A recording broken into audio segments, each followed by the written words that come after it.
అంతర్వేదిలోని ప్రధాన అర్చకుల దగ్గర ఉన్నాము.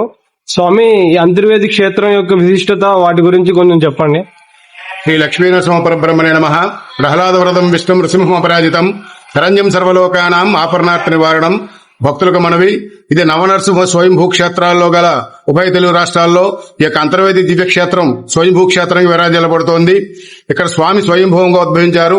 ఇక్కడ కృతయుగంలో రత్న విలోచనుడైన రాక్షస సంహారం కోసం వశిష్ఠ మహర్షి వారు ప్రార్థించగా, వారి ప్రార్థన పూర్వకంగా ఇక్కడ స్వామి ప్రత్యక్షమై రాక్షస సంహారం జరిపించిన తరువాత అంతర్ధానమవుతూ ఏమి కావాలో కోరుకోమనగా ప్రతినిత్యం కూడా అర్చనారూపంగాను శాంత స్వరూపంగా కావాలని చెప్పి వశిష్ఠ మహర్షి వారు తూర్పు ముఖంగా ప్రార్థిస్తే వారికి అభిముఖంగా ఇక్కడ స్వామి వెలవడం వల్ల స్వామి ఇక్కడ మనకు విశేషంగా పశ్చిమ ముఖంగా ఉంటారు. మనకు విష్ణాలయాలన్నీ కూడా ఎక్కువగా తూర్పు ఉత్తర ముఖాలుగా ఉంటారండి. ఇక్కడ స్వామి మాత్రం పశ్చిమ ముఖంగా ఉంటారు.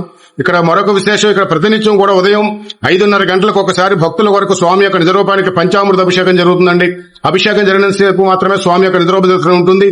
అభిషేకానంతరం స్వామికి ప్రతినిత్యం కూడా నూతన వస్త్రాలతోటి స్వర్ణ కవచ అలంకారంతో మళ్ళీ రాత్రి పౌలింపు వరకు కూడా స్వామివారి అలంకార రూపంలో ఉంటారు. ఇక్కడ శ్రీకాకుళం జిల్లాలోని శ్రీకూర్మం ఈ యొక్క 2 విష్ణు క్షేత్రాల్లోనే మనకి యావత్తు దక్షిణ భారతదేశంలో ప్రతిరోజు కూడా స్వామి యొక్క నిజరూపానికి పంచామృత అభిషేకాలండి.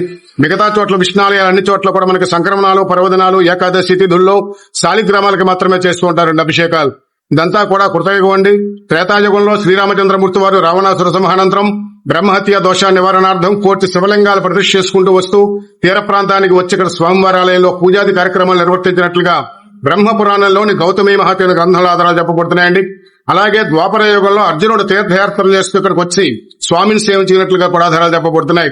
కలియుగం వచ్చేసరికి ఇదంతా కూడా అడవి పుట్టలుగా ఉండగా మందపాటి కేశవదాసు అనే గొల్లలతను ఇక్కడ స్వామిని మొదటగా గుర్తించి పూజాది కార్యక్రమాలు ఏర్పాటు చేయగా, తీర్థయాత్రల పేరిట పెద్దాపురం మహారాజులు, రెడ్డి ప్రభువులు వారికి బృందంతో వచ్చి ఇక్కడ స్వామిని దర్శించుకుని ఆలయ స్థితిగతులు తెలుసుకుని వారికి ఉన్న రాజ్యంలోని అడవుల్లోంచి మానులు తీసుకువచ్చి కర్రతో ఒకవేళ నిర్మింపజేశారండి.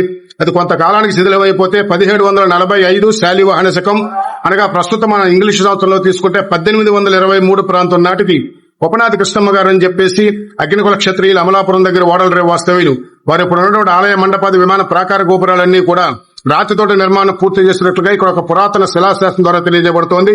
ఇక్కడ స్వామి కృతయుగంలో వెలవకు పూర్వం ఇక్కడ బ్రహ్మదేవుల వారు ఇక్కడ యజ్ఞం చేసి క్షేత్రపాలు కూడా నీలకంఠేశ్వర స్వామి ప్రతిష్ఠ చేశారండి. పక్క వీధిలోనే క్షేత్రపాలు ఇక్కడ ఖాళీ ఉంది. ఈ ప్రతిష్టా కార్యక్రమ సమయంలో భాగంగా యజ్ఞ వేదిక యొక్క లోపల భాగంగా తీసుకున్నట్లయిన బ్రహ్మదేవుల వారి ప్రదేశాన్ని అంతటినీ కూడా అందుకు అంతర్భాగంలో ఉండే వేదిక కనుక అంతర్వేదిక అనే నామం ఈ గ్రామానికి వచ్చిందండి. కావున 50 మంది భక్తులు కూడా ఉభయ తెలుగు రాష్ట్రాల్లో కూడా నవనరసింహ క్షేత్రాల్లో ఒకటిగా విరాజిల్లబడుతున్నటువంటి అంతర్వేది స్వయంభూ శ్రీ లక్ష్మీనరసింహ స్వామివారిని సేవించుకుని దర్శించుకుని స్వామివారి కృపకు పాత్రలు కావాల్సిందిగా ఈ యొక్క ఛానల్ ద్వారా భక్తులందరికీ విజ్ఞప్తి చేస్తున్నామండి. స్వస్తి.